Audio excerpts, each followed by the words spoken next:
ഇപ്പോൾ സഹകരണ പ്രതിസന്ധി സംബന്ധിച്ച ഉന്നതതല യോഗത്തിന് ശേഷം മുഖ്യമന്ത്രി സംസാരിക്കുന്നു. തത്സമയം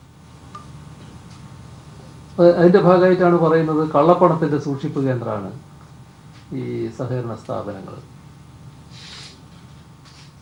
വസ്തുതയായിട്ട് യാതൊരു ബന്ധവുമില്ലാത്ത കാര്യമാണെന്ന് കേരളത്തിന് പൊതുവെ അറിയാം. കാരണം സഹകരണ മേഖലയായിട്ട് ബന്ധപ്പെടുന്നത് ഇവിടെ ഇരിക്കുന്ന സഹകാരികൾ മാത്രമല്ലല്ലോ, കേരളത്തിലെ ജനങ്ങളാകെയാണല്ലോ. അവർക്കാകെ അറിയാലോ ഈ സഹകരണ മേഖല എന്താണ്. ഏതെങ്കിലും വസ്തുത വെച്ചുകൊണ്ട് ആക്ഷേപം ഉന്നയിക്കുകയല്ല, പൊതുവായിട്ട് ആക്ഷേപിക്കുക. പിന്നെ പറയുന്ന കാര്യം ഈ KYC അംഗീകരിക്കുന്നില്ല. പ്രൈമറി ബാങ്കുകളുടെ പൊതുവായൊരവസ്ഥയുണ്ട്. എന്നാൽ അതിൻ്റെ കണക്കെടുത്താൽ മഹാഭൂരിഭാഗവും KYC അംഗീകരിച്ചാണ് കാര്യങ്ങൾ നടക്കുന്നതെന്ന് മനസ്സിലാക്കാൻ പറ്റും. സംഭവിക്കുന്നത് പ്രൈമറി ബാങ്കിൽ ഒരു നിക്ഷേപകൻ ചെല്ലുന്നു, ഒരാൾ പിരിഞ്ഞു. ഞാനിപ്പോൾ ഒരു സർവീസിൽ ജോലിയെടുക്കുന്ന ഒരാളാണെങ്കിൽ ഞാൻ പിരിഞ്ഞു എൻ്റെ വീട്ടിൻ്റെ അടുത്തുള്ള സർവീസ് ബാങ്കിൽ പണം നിക്ഷേപിക്കാൻ ചെല്ലുമ്പോൾ നിങ്ങളെ തെളിയിക്കാനുള്ള കാർഡ് ഹാജരാക്കുന്ന ഏതൊക്കെ ഉദ്യോഗസ്ഥൻ പറയും. കാരണം അവിടെ തന്നെയുള്ള ഒരാളാണ് ഞാൻ, അവർക്കെല്ലാവർക്കും തന്നെ അറിയാം. ഇങ്ങനെ ചിലത് ഇല്ലാതിരിക്കുമായിരിക്കും. എന്നാൽ അല്ലാത്ത ഒരുപാട് ആളുകൾ ഇതിനകത്ത് അക്കൗണ്ട് ഉള്ളവർ സാധാരണ KYC നോംസ് അംഗീകരിച്ചുകൊണ്ടാണ് അക്കൗണ്ട് എടുത്തിട്ടുള്ളതെന്ന് കാണാനും കഴിയും. ഇനി അത് പൂർണ്ണതയിലെത്തിക്കലാണെങ്കിൽ പൂർണ്ണതയിലെത്തിക്കാൻ എന്താ വിഷമം? നമുക്കെന്താ വിഷമം അത് എത്തിക്കുന്നതിന്? പിന്നെ പറയുന്ന പ്രത്യേകത ഈ RBIയുടെ നിയന്ത്രണം ഇവരംഗീകരിക്കുന്നില്ല. RBIയുടെ നിയന്ത്രണം അംഗീകരിക്കാതിരിക്കുന്നത് അതിൻ്റെ ഭാഗമായിട്ട് ഈ സ്ഥാപനങ്ങളെല്ലാം കുത്തഴിഞ്ഞ മട്ടിലാണ്. RBI എന്നത് നമ്മുടെ രാജ്യത്തുണ്ടായത് പാർലമെന്റ് പാസ്സാക്കിയ നിയമത്തിൻ്റെ ഭാഗമായിട്ടാണ്. ഇവിടുത്തെ സഹകരണ സംഘങ്ങൾ നിലനിൽക്കുന്നത് നിയമസഭ പാസ്സാക്കിയ നിയമത്തിൻ്റെ ഭാഗമായിട്ടാണ്. ആ സഹകരണ സംഘങ്ങളെ ആകെ നിയന്ത്രിക്കാൻ RBI വരുമ്പോൾ അതിൻ്റെ ജനായത്ത രീതി നഷ്ടപ്പെട്ടു. ഇപ്പോൾ നടത്തിക്കൊണ്ടിരിക്കുന്ന ഒരുപാട് പ്രവർത്തനങ്ങൾ നടത്താൻ പറ്റാത്ത അവസ്ഥ വരും.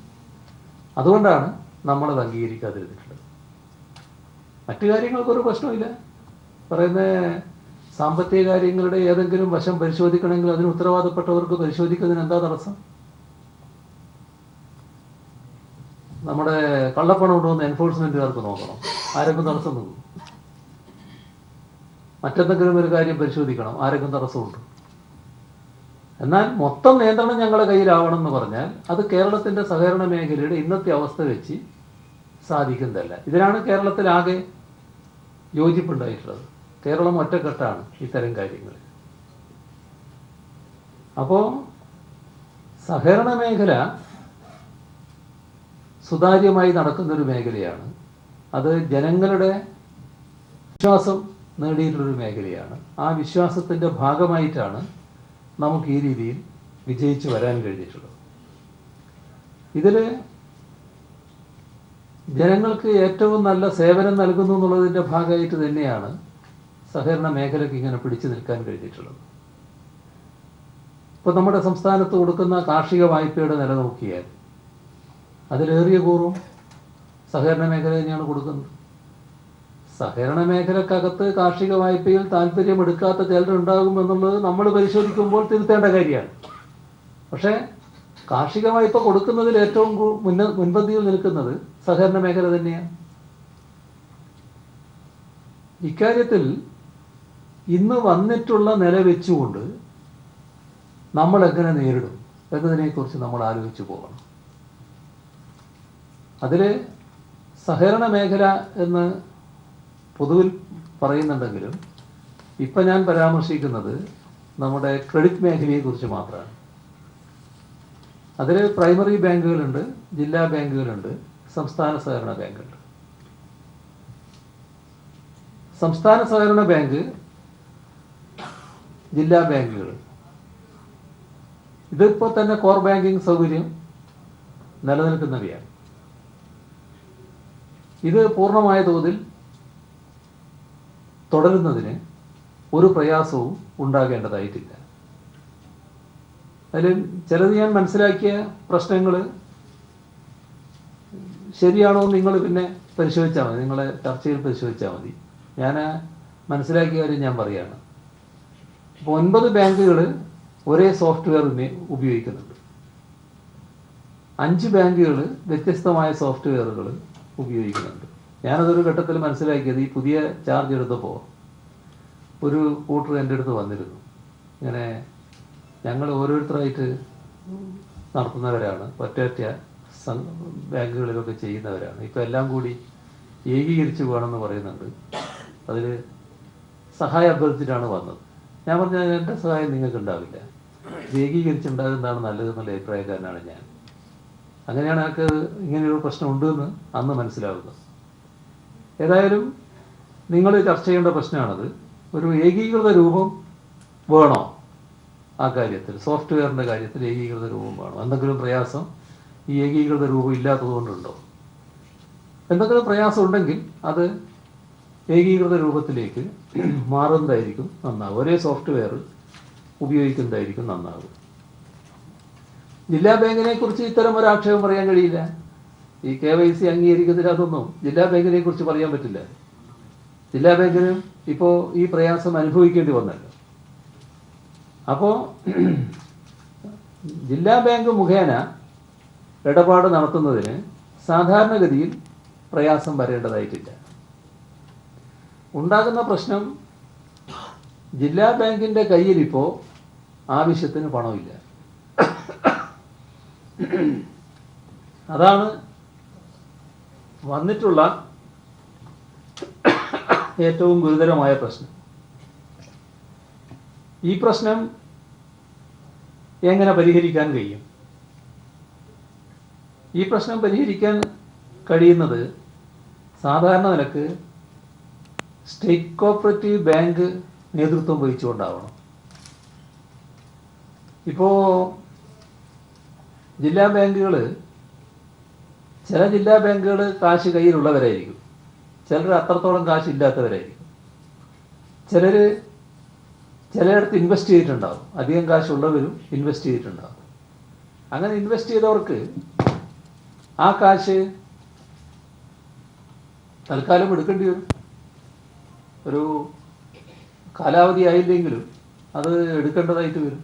കാരണം ഇതൊരു പ്രത്യേക ഘട്ടമാണല്ലോ, ആ ഘട്ടം മുറിച്ച് കടക്കലാണല്ലോ പ്രധാനം. അപ്പോൾ കയ്യിൽ പണം ഉള്ളവരാണെങ്കിൽ, അതായത് കയ്യിലെല്ലാം നിക്ഷേപിച്ച നിലയുണ്ടെങ്കിൽ, അവരെടുത്ത് അത് ഉപയോഗിക്കുന്ന നില ഇപ്പോൾ സ്വീകരിക്കേണ്ടതായിട്ട് വരും. അതോടൊപ്പം ജില്ലാ ബാങ്കുകളെ സഹായിക്കാൻ സ്റ്റേറ്റ് കോഓപ്പറേറ്റീവ് ബാങ്ക് തയ്യാറാവണം. സ്റ്റേറ്റ് കോഓപ്പറേറ്റീവ് ബാങ്ക് ഇതിൻ്റെ പൂർണ്ണമായ ലീഡർഷിപ്പ് എടുക്കണം. ഇപ്പോൾ ഉള്ള ഈ പ്രതിസന്ധി മറികടക്കുന്നതിന് നേതൃത്വപരമായ നിലപാട് സ്റ്റേറ്റ് കോഓപ്പറേറ്റീവ് ബാങ്ക് കൈക്കൊള്ളണം. അതിനുവേണ്ടി ഉള്ള ഒരു മാർഗം, സംസ്ഥാന സഹകരണ ബാങ്കിൻ്റെ കയ്യിലും അവരടുത്ത് സൂക്ഷിപ്പുണ്ടാവണമെന്നില്ലല്ലോ പണം. എന്നാൽ സ്വാഭാവികമായും ബാങ്കിൻ്റെ നിക്ഷേപങ്ങൾ പലയിടത്തും ഉണ്ടാകും. ആ നിക്ഷേപങ്ങളിൽ നല്ല നിക്ഷേപം നമുക്ക് എടുത്ത് പണമാക്കി മാറ്റാനും കഴിയും. അപ്പോൾ ജില്ലാ ബാങ്കുകളെ സഹായിക്കുന്നതിന് വേണ്ടി നിക്ഷേപങ്ങൾ എടുത്ത് ഉപയോഗിക്കുന്ന നില സ്വീകരിക്കാൻ കഴിയില്ലേ? അതും ആലോചിക്കേണ്ട ഒരു കാര്യമാണ്. ഇതിൻ്റെ ഭാഗമായി ഈ പലിശയുടെ കാര്യത്തിലൊക്കെ ചെറിയ നഷ്ടം വരുമായിരിക്കും. അത് നമുക്ക് സഹിച്ചു പോകുക എന്നുള്ളത് ഈ മാർഗമുള്ളൂ. ആ നഷ്ടം കണ്ടുകൊണ്ട് ഈ പ്രതിസന്ധിയുടെ ഘട്ടത്തിൽ അതിലിടപെടാൻ നമ്മൾ അറച്ചു നിൽക്കാൻ പാടില്ല. അപ്പോൾ അതിൻ്റെ ഒരു ലീഡർഷിപ്പ് സംസ്ഥാന സഹകരണ ബാങ്ക് തന്നെ എടുക്കണം. ഇതോടൊപ്പം നമ്മുടെ ക്രെഡിറ്റ് മേഖലയെക്കുറിച്ച് പറയുമ്പോൾ, ഇതുപോലെ തന്നെ ക്രെഡിറ്റ് മേഖലയോടൊപ്പം നിൽക്കേണ്ട ഒരു പ്രധാന സംവിധാനമാണ് നബാർഡ്. കാരണം സഹകരണ മേഖലയുടെ കൂടെയാണ് നബാർഡ് എപ്പോഴും നിലകൊള്ളുന്നത്. അപ്പോൾ ഇന്നത്തെ ഈ ഘട്ടത്തിൽ സഹകരണ മേഖലയെ സഹായിക്കാൻ നബാർഡും തയ്യാറാണ്. അതിന് സ്റ്റേറ്റ് കോഓപ്പറേറ്റീവ് ബാങ്കിനും ജില്ലാ ബാങ്കിനുമൊക്കെ ആവശ്യമായത്ര പറ്റുന്നത് മുഴുവൻ അനുവദിക്കുന്ന നില സ്വീകരിക്കണം. അത് ഏത് സ്കീം, എന്ത് പദ്ധതി എന്നൊക്കെയുള്ളത് നിങ്ങൾ തമ്മിൽ ആലോചിക്കേണ്ട കാര്യമാണ്. സംസ്ഥാന സഹകരണ ബാങ്കും നബാർഡുമായിട്ടൊക്കെ അത്തരം കാര്യങ്ങൾ വിശദമായി ചർച്ച ചെയ്ത് ഒരു നില സ്വീകരിച്ചു പോകണം. ഇത്തരമൊരു ഘട്ടത്തിൽ ഈ പ്രശ്നങ്ങളിൽ ഇവരെല്ലാവരും ശ്രമിക്കുമ്പോൾ അതിൻ്റെ കൂടെ തന്നെ സഹകരണ വകുപ്പ് നിൽക്കണം. എല്ലാ സഹായങ്ങളും ഈ കാര്യങ്ങളൊക്കെ ചെയ്യുന്നതിന്, എല്ലാ കാര്യങ്ങളും ചെയ്യുന്നതിന് എല്ലാവരും കൂടി നിന്നാലേ പറ്റൂ. ചിലതിനെല്ലാം ചില ഉടക്കുകളുണ്ടാകും. ആ ഉടക്കുകൾ പരിഹരിക്കുന്നതിന് ആവശ്യമായ എല്ലാ സഹായങ്ങളും എല്ലാ ഭാഗത്തു നിന്നും ഉണ്ടാകേണ്ടതായിട്ട് വരും. പ്രൈമറി ബാങ്കുകളെ കുറിച്ചാണ് വലിയ പരാതി ഇപ്പോൾ പലരും ഉന്നയിച്ചുകൊണ്ടിരിക്കുന്നത്. ഈ സാമ്പത്തിക ഇടപാടിൽ എന്തോ തകരാറുകളുണ്ട് എന്ന് വരുത്താനാണ് ഒരു പ്രചരണം. യഥാർത്ഥത്തിൽ നമുക്കറിയാം, സാമ്പത്തിക ഇടപാടാകെ വളരെ സുതാര്യമായിട്ട് നടക്കുന്ന കാര്യങ്ങളാണ്. സഹകരണ മേഖലക്കകത്ത് ഏതെങ്കിലും തരത്തിലുള്ള അപാകത കാണാനേ കഴിയില്ല. എന്നാൽ ഒരു കാര്യം പരസ്യമായിട്ട് നേരത്തെ സംസാരിക്കുമ്പോൾ പറഞ്ഞ കാര്യമാണ്, വഴിവിട്ട് ഏതെങ്കിലും ഒരു ബാങ്ക് നടപടി സ്വീകരിച്ചിട്ടുണ്ടോ? അത് പരിശോധിച്ചോട്ടെ, ചൂണ്ടിക്കാണിച്ചോട്ടെ. RBIക്ക് തന്നെ ചൂണ്ടിക്കാണിക്കാനുണ്ടെങ്കിൽ അങ്ങനെ ചൂണ്ടിക്കാണിച്ചോട്ടെ. നമുക്കാർക്കും അതിനെ രക്ഷിക്കണമെന്നില്ലല്ലോ വഴിവിട്ട് ഒരു നടപടി സ്വീകരിച്ചിട്ടുണ്ടെങ്കിൽ. ഇനി ബാങ്കുകളിൽ ഏതെങ്കിലും ഒരു അക്കൗണ്ടിൽ തെറ്റായ കാര്യങ്ങൾ സംഭവിച്ചിട്ടുണ്ടോ? ചൂണ്ടിക്കാണിക്കട്ടെ. അത് പരിശോധിക്കണമെങ്കിൽ പരിശോധിച്ചോട്ടെ.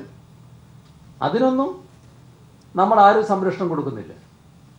ഇത് നല്ല നിലക്ക് നടക്കുന്ന ഒരു മേഖലയെ ആക്ഷേപിക്കുന്നതിന് വേണ്ടി ഉന്നയിക്കുന്ന വാദഗതികൾ മാത്രമാണ്. ആയിരക്കണക്കിന് അക്കൗണ്ടുകളും ഇടപാടുകാരുമുള്ള ഓരോ സ്ഥാപനമാണ് ഇവിടെയുള്ളത്. അവയാണ് ആക്ഷേപിക്കുന്ന നിലയെടുത്തിട്ടുള്ളത്.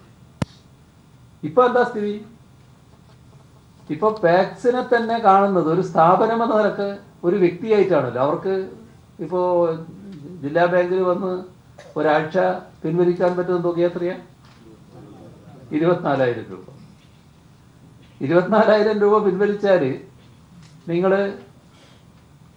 ഈ പ്രൈമറി ബാങ്കിൽ ഒരു ചെക്കും കൊണ്ടുവന്ന ഒരാൾക്ക് പരമാവധി പിൻവലിക്കാവുന്നതും ഇതേ തുകയല്ലേ? അപ്പോൾ എന്ത് ചെയ്യും അവർ? എങ്ങനെ ഒപ്പിക്കാൻ പോകും? എങ്ങനെ കാര്യങ്ങൾ നടത്താൻ പറ്റും? ഇതാണല്ലോ അവസ്ഥ. അപ്പം ഇതിന് പരിഹാരം വേണം. പ്രൈമറി ബാങ്കുകളെ സമീപിക്കുന്ന ആളുകൾക്ക് പണം കൊടുക്കാൻ കഴിയണം. അതെങ്ങനെയെന്നതാണ് പ്രശ്നം. അപ്പോൾ പ്രൈമറി ബാങ്കുകളെ സഹായിക്കാൻ ജില്ലാ ബാങ്കുകൾക്കും സംസ്ഥാന സഹകരണ ബാങ്കിനും കഴിയണം. പ്രൈമറി ബാങ്കിൽ പണത്തിന് വേണ്ടി വന്നാൽ നിങ്ങൾ ഈ ആഴ്ചത്തെ കോട്ട കഴിഞ്ഞു പോയി, ഇനി പണം ഉണ്ടാവില്ല എന്ന് പറയുന്ന അവസ്ഥ ഉണ്ടാകാൻ പാടില്ല. അപ്പോൾ പണം അവർക്ക് ലഭിക്കണം. അതെങ്ങനെയാണ്? അതിനുള്ളൊരു ക്രമീകരണം ഉണ്ടാകും. ഇവിടെ ഒരു പ്രതിസന്ധിയാണ് നമ്മൾ നേരിടുന്നത്. അപ്പോൾ ആ പ്രതിസന്ധിയുടെ ഘട്ടത്തിൽ ആവശ്യമായ ഇളവ് ചട്ടങ്ങളിൽ നൽകേണ്ടതായിട്ട് വരും. വഴിവിട്ട നടപടികളൊന്നും സ്വീകരിക്കണമെന്നല്ല പറയുന്നത്, പക്ഷേ ചട്ടങ്ങളിൽ ചില ഇളവുകൾ വേണ്ടി വരും. ഇതിനിപ്പോൾ ചില സംസ്ഥാനങ്ങൾ ചില നടപടികൾ സ്വീകരിച്ചിട്ടുണ്ട്. അതും നമുക്ക് പരിശോധിക്കാവുന്നതാണ്. ഒരു കാര്യം, പ്രൈമറി ബാങ്കിൽ നിക്ഷേപമുള്ളവർ പണം പിൻവലിക്കേണ്ട അത്യാവശ്യം വന്നാൽ അത് പിൻവലിക്കുന്നതിന് എങ്ങനെ സാധിക്കും? അതിനൊരു മാർഗമുള്ളത്, ജില്ലാ ബാങ്കിൽ കൂടി ആ ആൾക്കൊരു അക്കൗണ്ട് ഉണ്ടാവും. അങ്ങനത്തെ അക്കൗണ്ട് ഉണ്ടായാൽ പണമെടുക്കുക പ്രൈമറി ബാങ്കിൽ തന്നെയായിരിക്കും. പക്ഷേ കണക്കനുസരിച്ച് ജില്ലാ ബാങ്കിൽ നിന്ന് പിൻവലിക്കുന്നതായിട്ടാണ് വരിക. ജില്ലാ ബാങ്കിൽ ഒരു അക്കൗണ്ട് ഉണ്ട്, ഇതേ അക്കൗണ്ട് ജില്ലാ ബാങ്കിലുണ്ട്. അവിടുന്ന് ആ പണം പിൻവലിക്കുന്നതായിട്ട് വരും. പ്രൈമറി ബാങ്കിൽ നിന്ന് സാധാരണഗതിയിൽ പിൻവലിക്കാൻ സൗകര്യം ഉണ്ടാക്കണം. അത് പ്രൈമറി ബാങ്കും ജില്ലാ ബാങ്കും കൂടി ചെയ്യേണ്ട കാര്യമാണ്. ഇത് സംബന്ധിച്ച് അതത് ദിവസം തന്നെ ജില്ലാ ബാങ്കും പ്രൈമറി ബാങ്കുകളും തമ്മിൽ കണക്ക് പൂർത്തീകരിക്കണം. അത് പൂർണ്ണമായിട്ട് റിക്കൺസിൽ ചെയ്ത് പോകണം. ഒരു തരത്തിലുള്ള അപാകതയും സംഭവിക്കരുത്. എത്രയാണോ ആ അക്കൗണ്ടിൽ നിന്ന് പണം പിൻവലിച്ചത് അത് സംബന്ധിച്ച് വ്യക്തത ഉണ്ടാകണം. വായ്പ അനുവദിക്കേണ്ടി വരുന്നുണ്ടെങ്കിൽ വായ്പക്കും ഇതേ രീതി സ്വീകരിക്കാം. വായ്പ ജില്ലാ ബാങ്കിൽ ഒരു അക്കൗണ്ട് ഉണ്ടായാൽ മതി. ജില്ലാ ബാങ്കിൽ അക്കൗണ്ട് ഉണ്ടായാൽ ഇവിടുത്തെ പ്രൈമറിയിൽ തന്നെയാണ് വായ്പ എടുക്കുക. പക്ഷേ ജില്ലാ ബാങ്കിൽ നിന്ന് കൊടുത്തതായിട്ട് കാണിക്കും. ആ വായ്പ സാധാരണ നിലക്ക് കൃഷിക്കാർക്ക് ഏത് ഇനത്തിലാണോ വായ്പ എടുക്കേണ്ടത് ആ വായ്പ എടുക്കാൻ പറ്റും. അപ്പോൾ വായ്പ അനുവദിക്കുന്നത് പ്രൈമറി ബാങ്കിൽ തന്നെ. അങ്ങനെ വരുമ്പോൾ ഏത് അംഗത്തിനാണോ വായ്പ വേണ്ടത് ആ അംഗത്തിനൊരു അക്കൗണ്ട് ജില്ലാ ബാങ്കിൽ കൂടി ഉണ്ടാകും. കണക്ക് പ്രകാരം അവിടുന്ന് എടുത്തു എന്നാണ് വരിക. പക്ഷേ യഥാർത്ഥത്തിൽ എടുക്കുന്നത് പ്രൈമറി ബാങ്കിൽ നിന്ന് തന്നെയായിരിക്കും. അപ്പോൾ സാധാരണ വ്യവസ്ഥകൾ എന്താണോ വായ്പ അനുവദിക്കുന്നതിന് വേണ്ടത് ആ വ്യവസ്ഥയൊക്കെ പാലിച്ചു പോകാം. അതിനൊന്നും ഒരു തരത്തിലുള്ള മാറ്റവും ഈ സാഹചര്യത്തിലും വരുത്തേണ്ടതില്ല. പക്ഷേ പണം പിൻവലിക്കാനുള്ള ഒരു സൗകര്യം ഉണ്ടാക്കി കൊടുക്കേണ്ടതായിട്ടുണ്ട്. അങ്ങനെ വന്നാൽ സഹകരണ ബാങ്ക് പ്രൈമറി ബാങ്കുകളിൽ നിന്ന് വായ്പ ലഭിക്കും. ജില്ലാ ബാങ്കിൽ അക്കൗണ്ടും ഭദ്രമായിരിക്കും. ജില്ലാ ബാങ്കിൽ നിന്ന് കൊടുക്കുന്നതായിട്ട് അക്കൗണ്ടിൽ കാണിക്കാൻ പറ്റും. ഇതിന് പുറമേയുള്ള ഒരു വഴി ഇപ്പോൾ നിങ്ങൾ ചില ജില്ലകളിൽ നടപ്പാക്കിയിട്ടുണ്ട് എന്നാണ് കേട്ടത്. ഈ റുപ്പയ കാർഡുകൾ നൽകലാണ്. റുപ്പയ കാർഡ് ഉപയോഗം ഇപ്പോൾ വ്യാപകമല്ല. ഈ പ്രതിസന്ധിയുടെ ഘട്ടത്തിൽ റുപ്പയ കാർഡ് വഴി ഇടപാട് നടത്തിക്കൊണ്ട് പരിഹാരം കാണാനാവില്ല. പക്ഷേ നമ്മൾ കാണേണ്ടത് ഈ റുപ്പയ കാർഡിൻ്റെ പ്രശ്നം നമുക്ക് മാറ്റി നിർത്താൻ കഴിയുന്നില്ല. കാരണം ഈ ഡെബിറ്റ് കാർഡൊക്കെ ഉപയോഗിച്ച് ശീലിക്കുന്നവരാണല്ലോ നാട്ടിലാകെയുള്ളത്. അപ്പോൾ സഹകരണ ബാങ്കിൽ നിക്ഷേപിക്കുന്നവർക്കും ഇത്തരമൊരു വഴിയിലേക്ക് നീങ്ങാൻ താല്പര്യമുണ്ടാകും. എന്നാൽ വലിയ തോതിലുള്ള ഉപയോഗം പണത്തിൻ്റെ തന്നെയാണ്. അത് നമ്മൾ മറക്കരുത്. സഹകരണ മേഖലക്കും ഈ കഴിവിലേക്ക് മാറാൻ നമുക്ക് സാധിക്കണം. അങ്ങനെ വരുമ്പോൾ അതിനുള്ള സൗകര്യങ്ങൾ ഒരുക്കേണ്ടതായിട്ട് വരും. ഇപ്പോൾ ഒരു പരിഹാരം എന്ന നിലക്ക് വരുന്നൊരു നടപടിയല്ലാത്തതുകൊണ്ട് അതിൻ്റെ വിശദാംശങ്ങളിലേക്ക് ഞാൻ ഇപ്പോൾ പോകുന്നില്ല. എന്നാൽ വിശദാംശം ചർച്ച ചെയ്താൽ വലിയ പ്രയാസമില്ലാതെ നടപ്പാക്കാൻ കഴിയുന്ന കാര്യമാണ്. അതായത് പ്രാഥമിക സംഘത്തിലെ അംഗത്തിന് ഈ KYC വ്യവസ്ഥകൾക്ക് അനുസൃതമായിട്ട് തന്നെ ജില്ലാ ബാങ്കിലും ഒരു സീറോ ബാലൻസ് അക്കൗണ്ട് ഉണ്ടാവും. അങ്ങനൊരു അക്കൗണ്ട് ഉണ്ടായാൽ അത്തരത്തിലുള്ള എല്ലാ അക്കൗണ്ടുകാർക്കും ഈ റുപ്പയ കാർഡ് കൊടുക്കും. ഈ പ്രാഥമിക സംഘത്തിലെ അക്കൗണ്ടുമായി ബന്ധിപ്പിച്ചാണ് ഇതുണ്ടാവുക. അപ്പോൾ ജില്ലാ ബാങ്കിലെ അക്കൗണ്ടിൽ നിന്ന് പ്രാഥമിക ബാങ്ക് നിക്ഷേപത്തിൻ്റെ വിവരങ്ങൾ അറിയാൻ പറ്റും. ഈ അക്കൗണ്ടിൻ്റെ വിവരങ്ങൾ ജില്ലാ ബാങ്കിന് കൃത്യമായിട്ട് അറിയാൻ പറ്റും. പ്രാഥമിക ബാങ്കിന് ജില്ലാ ബാങ്കിലെ അക്കൗണ്ടിൽ കാണിക്കുന്ന വിവരങ്ങളും കൃത്യമായിട്ട് തിരിച്ചു മനസ്സിലാക്കാൻ പറ്റും. ഇതിനാണിപ്പോൾ ഈ മിറർ അക്കൗണ്ട് എന്ന് പറയുന്നത്. മിറർ അക്കൗണ്ട് ഇപ്പോൾ ഈ ഘട്ടത്തിൽ നിങ്ങൾ പലരും കേട്ടിട്ടുണ്ടാകും. ഇതിനെക്കുറിച്ചാണ് ഈ മിറർ അക്കൗണ്ട് എന്ന് പറയുന്നത്. ഇതുപ്രകാരം ഓരോ പ്രൈമറി ബാങ്കിലും ഒരു കറണ്ട് അക്കൗണ്ട് ജില്ലാ ബാങ്കിലുണ്ടാവും. പ്രാഥമിക സംഘത്തിന് ATM, അതിന് പുറമെ മൈക്രോ ATM ഇവയൊക്കെ ഉണ്ടാവുകയും ചെയ്യും. അപ്പോൾ ഇതിൻ്റെ നടത്തിപ്പ് രീതിയാണ്. അതിൻ്റെ വിശദാംശങ്ങളിലേക്ക് ഞാനിപ്പോൾ പോകുന്നത്. അത് പ്രാവർത്തികമാക്കാൻ കഴിയുന്നൊരു കാര്യമാണ്. അത് എങ്ങനെ വേണമെന്നുള്ളത് നിങ്ങൾ ചർച്ച ചെയ്ത് നോക്കുന്നതാണ് നല്ലത്. റുപ്പയ കാർഡ് ഉപയോഗിച്ചുകൊണ്ട് ഇപ്പോൾ എല്ലാം ചെയ്യാൻ കഴിയില്ല. കാരണം ഇപ്പോൾ നമുക്ക് എല്ലാവർക്കും തന്നെ അതിനെപ്പറ്റി വ്യക്തതയില്ല. ആദ്യം ഞാൻ പറഞ്ഞ മാർഗം നമുക്ക് എളുപ്പത്തിൽ തന്നെ ചെയ്യാൻ സാധിക്കുന്ന ഒരു കാര്യമാണെന്നാണ് എൻ്റെ ഒരു തോന്നൽ. ബാക്കി നിങ്ങൾ ചർച്ച ചെയ്ത് ഏതാണ് പ്രായോഗികമെന്ന് നിങ്ങൾ ആലോചിക്കും. ഇപ്പം തന്നെ കോർ ബാങ്കിങ് സിസ്റ്റത്തിലേക്ക് പോകാൻ പ്രൈമറി ബാങ്കുകൾക്ക് കഴിയും. അതാണ് ഇതൊക്കെ പ്രാവർത്തികമാക്കാൻ ഇനി ഒരു ഘട്ടത്തിൽ ഈ പ്രതിസന്ധിയെല്ലാം കുറച്ച് നാൾ കഴിഞ്ഞാൽ മാറണമല്ലോ. അത് കഴിഞ്ഞാലും നമുക്ക് നമ്മുടെ പ്രവർത്തനങ്ങൾ നല്ല നിലക്ക് മുന്നോട്ട് കൊണ്ടുപോകാൻ പറ്റണമല്ലോ. അങ്ങനെ മുന്നോട്ട് കൊണ്ടുപോകുന്നതിന് കോർ ബാങ്കിങ് സിസ്റ്റം വളരെ പ്രധാനമാണ്. അപ്പോൾ പ്രൈമറി ബാങ്കുകളെല്ലാം ജില്ലാ ബാങ്കുകളുമായി കോർ ബാങ്കിങ് രീതിയിൽ ബന്ധിപ്പിക്കണം. അതിന് ഏകീകൃത സോഫ്റ്റ്വെയർ വേണം.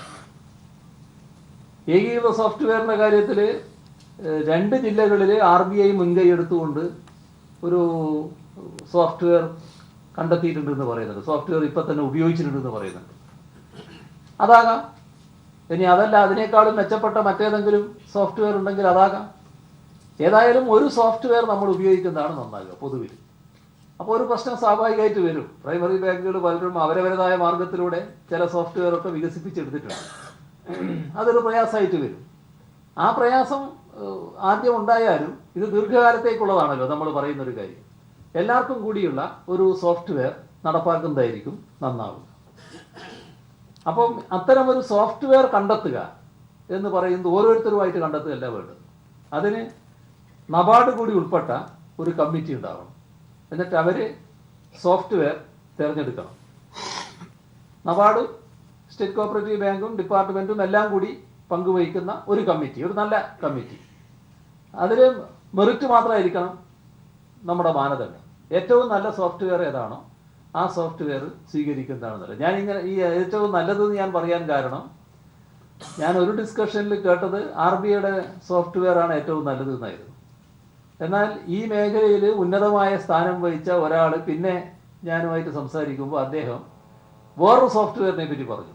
ഇത് RBIയുടെ സോഫ്റ്റ്വെയർ അത്ര മെച്ചപ്പെട്ടതല്ല, അതിനേക്കാളും മെച്ചപ്പെട്ട സോഫ്റ്റ്വെയർ ഉണ്ട് എന്നൊരാൾ എന്നോട് പറയുന്നുണ്ട്. അതുകൊണ്ടാണ് ഞാൻ ഇങ്ങനെ പറയുന്നത്. ഏതാണോ മെച്ചപ്പെട്ട സോഫ്റ്റ്വെയർ ആ സോഫ്റ്റ്വെയർ നമ്മൾ എടുക്കുക. അത് പരിശോധിച്ച് കണ്ടെത്തുന്ന നിലയായിരിക്കും നല്ലത്.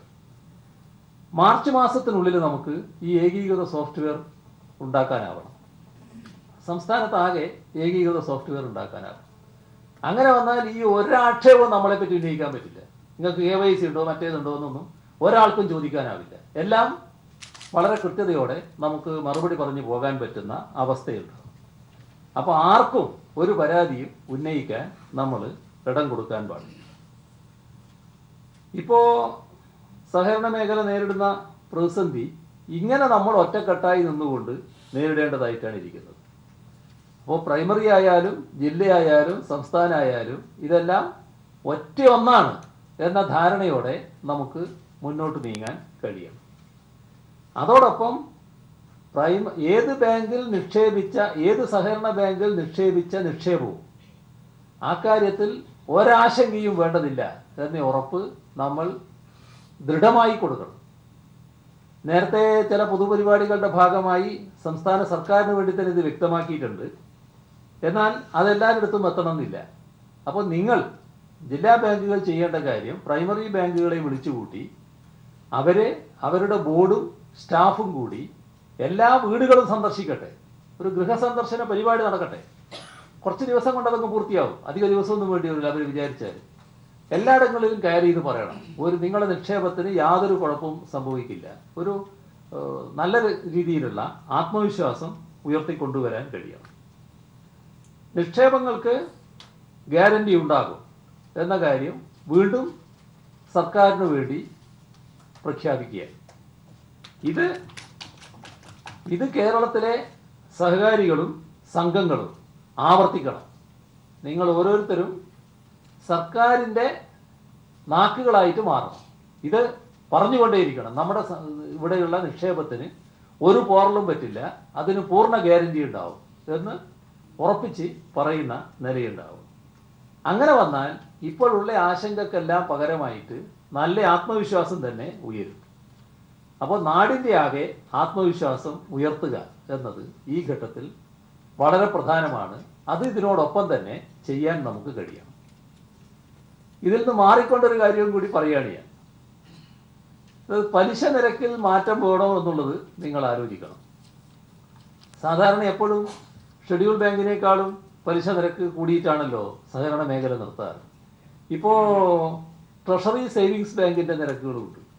അപ്പോൾ ഇതെല്ലാം താരതമ്യപ്പെടുത്തി ലേശം ഉയർന്ന പലിശ നിരക്ക് വേണ്ടേ, അതുണ്ടോ എന്ന കാര്യം നിങ്ങൾ ആലോചിക്കണം എന്നാണ് തോന്നുന്നത്. ഇതാണ് പൊതുവിൽ എനിക്ക് പറയാനുള്ള കാര്യങ്ങൾ. ബാക്കി കാര്യങ്ങൾ നിങ്ങൾ വിശദമായി ചർച്ച ചെയ്ത് ഒരു ശരിയായ നില എടുക്കുന്നതാണ് നല്ലത്. ആ ചർച്ചയുടെ ഘട്ടത്തിൽ എനിക്ക് ഇരിക്കാൻ സമയമില്ല. എനിക്ക് വേറെ ചില പരിപാടികൾ കൂടി ഉള്ളത് കൊണ്ട് ഇതെല്ലാം നിങ്ങളുടെ മുമ്പിൽ അവതരിപ്പിക്കുകയാണ്. ബാക്കി കാര്യങ്ങളൊക്കെ നിങ്ങളെ കൂട്ടത്തിൽ തന്നെ നേരത്തെ ഉണ്ടായ ആളാണല്ലോ ഇപ്പോഴത്തെ സഹകരണ മന്ത്രി.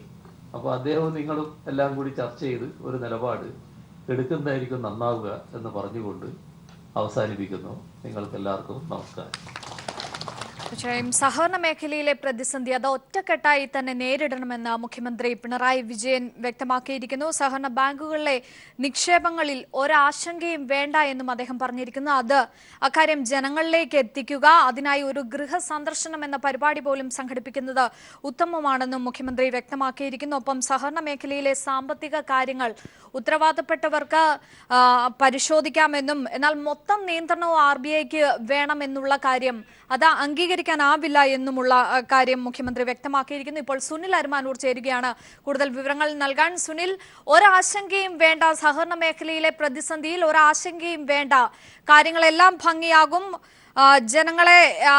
ജനങ്ങൾക്ക് ആത്മവിശ്വാസം ആണ് ഇപ്പോൾ വേണ്ടത്, അതിനായി പരിപാടികൾ, ഗൃഹസന്ദർശനം ഉൾപ്പെടെയുള്ള പരിപാടികൾ സംഘടിപ്പിക്കണം എന്നുള്ള തരത്തിലായിരുന്നു മുഖ്യമന്ത്രി വ്യക്തമാക്കിയത്. മറ്റെന്തൊക്കെ കാര്യങ്ങൾ?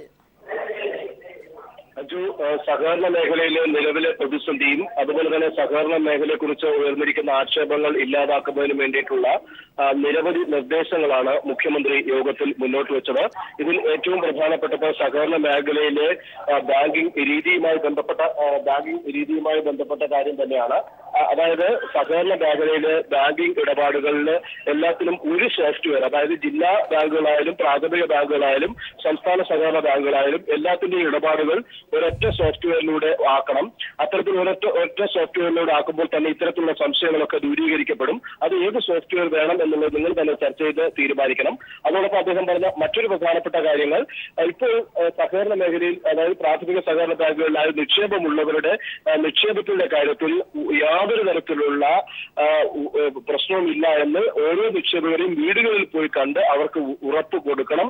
സർക്കാർ ഒരിക്കൽ കൂടെ ആവർത്തിക്കുന്നു, ദൃഢമായ ഉറപ്പ് തന്നെയാണ് സർക്കാർ കൊടുക്കുന്നത്. ആരുടെയും നിക്ഷേപത്തിൽ ഒരു ആശങ്കയും വേണ്ട എന്ന് അദ്ദേഹം പറഞ്ഞു. അതോടൊപ്പം അദ്ദേഹം മറ്റൊരു കാര്യം നിർദ്ദേശിച്ചത് റുപ്പ കാർഡ് വഴി ബാങ്കിംഗ് ഇടപാടുകൾ, സഹകരണ ബാങ്കുകളുടെ ഇടപാടുകൾ സഹകരണ മേഖല അതിനുവേണ്ട സൗകര്യം ഒരുക്കുന്നതിനെ കുറിച്ച് ആലോചിക്കണം. കോർ ബാങ്കിംഗ് സിസ്റ്റത്തിലേക്ക് പ്രാഥമിക ബാങ്കുകൾ പോകണം. അതായത് ജില്ലാ സഹകരണ സംസ്ഥാന ബാങ്കുകൾ തമ്മിലുള്ള ഒരു കോർ ബാങ്കിംഗ് സിസ്റ്റത്തിലേക്ക് വന്നു കഴിഞ്ഞാൽ RBIക്കോ അല്ലെങ്കിൽ ഏതെങ്കിലും തരത്തിലുള്ള പരിശോധനയ്ക്കോ വളരെ എളുപ്പമായി കാര്യങ്ങൾ നടക്കും. അത് മാർച്ച് മാസത്തിനായി തന്നെ സംസ്ഥാനത്ത് ഏകീകൃത സോഫ്റ്റ്വെയർ സംവിധാനമുണ്ടായി കോർ ബാങ്കിങ്ങിലേക്ക് പോകുന്നതിനെ സംബന്ധിച്ച് ചർച്ചകൾ നടത്തി തീരുമാനം വരണമെന്നും അദ്ദേഹം സൂചിപ്പിക്കുകയുണ്ടായി. അതുപോലെ വായ്പ നൽകുന്നതിൽ എല്ലാ ബാങ്കുകളുടെ അക്കൗണ്ടുകൾ, അതായത് പ്രാഥമിക ബാങ്കിന് വായ്പ നൽകുന്നെങ്കിൽ പോലും അത് ജില്ലാ ബാങ്കിലെ ഒരു അക്കൗണ്ടുമായി ബന്ധിപ്പിച്ചു കഴിഞ്ഞാൽ അവർക്ക് ജില്ലാ ബാങ്കിൽ നിന്ന് പണം പിൻവലിക്കുന്നതായിട്ടുള്ള ഒരു കണക്ക് വരും എന്നുള്ളതും അദ്ദേഹം പറഞ്ഞു. അതുപോലെ തന്നെ ഈ ബാങ്കുകൾക്ക്, അതായത് പ്രാഥമിക ബാങ്കുകൾക്ക് ആവശ്യത്തിന് പണമില്ലെങ്കിൽ അത് നൽകാൻ ജില്ലാ സംസ്ഥാന ബാങ്കുകൾ തയ്യാറാകണമെന്നും മുഖ്യമന്ത്രി ഈ യോഗത്തിൽ പറഞ്ഞു എന്നുള്ളതാണ് നമുക്ക് പറയേണ്ട കാര്യം. അതുപോലെ ഈ ഒരു സഹകരണ മേഖലയിലെ പ്രതിസന്ധി സംബന്ധിച്ച കാര്യങ്ങളിൽ പ്രത്യേകിച്ച് ഒരു ഉറപ്പ് തന്നെയാണ് ഇപ്പോൾ കൊടുത്തിട്ടുള്ളത്. ഇക്കാര്യങ്ങളെല്ലാം ചർച്ച ചെയ്ത് തീരുമാനത്തിലേക്ക് എത്തും എന്നുള്ളത് തന്നെയാണ് താൻ പ്രതീക്ഷിക്കുന്നതെന്നാണ് മുഖ്യമന്ത്രി വ്യക്തമാക്കിയിട്ടുള്ളത്. അതുപോലെ നല്ല നിലയ്ക്ക് നടക്കുന്ന ഈ സഹകരണ സ്ഥാപനങ്ങളെ ആക്ഷേപിക്കുന്ന തരത്തിലേക്കാണ് ഇപ്പോൾ കാര്യങ്ങൾ പോകുന്നത്. അത് ഒഴിവാക്കണം. അതിന് ഈ സഹകരണ മേഖല എല്ലാവരും ഒരുമിച്ച് പ്രവർത്തിക്കണം. സർക്കാരിന്റെ നാവായി തന്നെ സഹകരണ മേഖലയിലെ ജീവനക്കാരും അതുപോലെ തന്നെ സഹകരണ മേഖലയിലെ സഹകാരികളുമൊക്കെ തയ്യാറാകണം എന്നുള്ളത് തന്നെയാണ്. ഇപ്പോൾ മുഖ്യമന്ത്രി ആമുഖമായിട്ട് ഇത്തരം നിർദ്ദേശങ്ങൾ വെച്ച ശേഷം അദ്ദേഹം ഇവിടെ നിന്ന് മടങ്ങിയിരിക്കുകയാണ്. ഇനി സഹകരണ മന്ത്രി കടകംപള്ളി സുരേന്ദ്രന്റെ അധ്യക്ഷതയിൽ ഇപ്പോൾ യോഗം പുരോഗമിക്കും. ഇക്കാര്യങ്ങൾ മുഖ്യമന്ത്രി പറഞ്ഞ കാര്യങ്ങൾ തന്നെയാണ് തീർച്ചയായും ചർച്ചാ വിഷയമാകുന്നത്. അത് സംബന്ധിച്ച് ചർച്ച നടത്തിയ ഒരു തീരുമാനത്തിലേക്കായിരിക്കും ഈ ഒരു യോഗം പോകുന്നത്.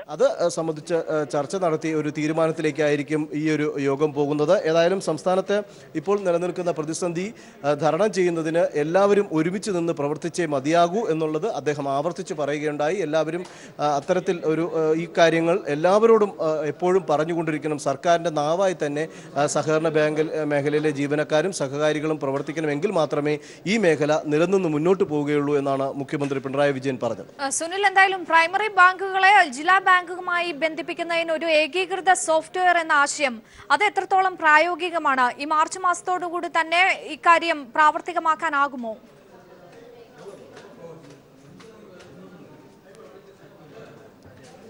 അഞ്ജു, അതിന് മുഖ്യമന്ത്രി പറഞ്ഞത് പല ബാങ്കുകളിലും ഇത്തരത്തിൽ സോഫ്റ്റ്വെയർ പരിശോധിച്ചിട്ടുണ്ട്. അത്തരം സോഫ്റ്റ്വെയർ വിജയകരമായി ഉപയോഗിക്കുന്നുണ്ട്.